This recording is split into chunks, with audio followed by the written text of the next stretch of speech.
The basic bind off is a bind off you will use the majority of the time you are knitting. It looks like a row of chain stitches along the top edge of the knitting.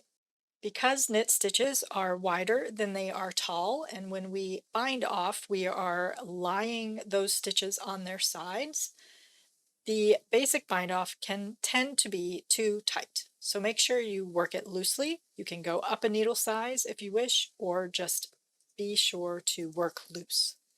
To work this bind off, you knit the first two stitches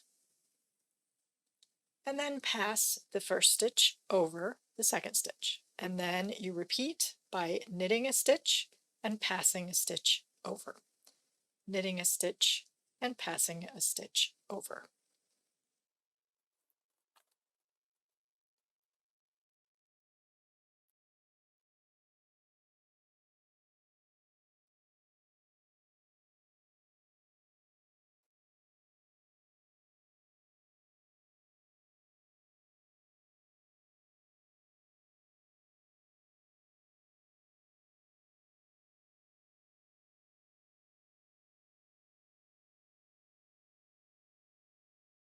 To completely bind off that last stitch, you will cut your tail and thread the tail through the last stitch.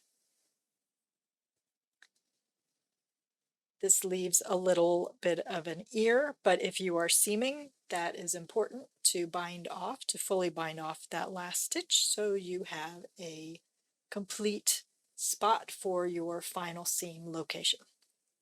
That is the basic bind off.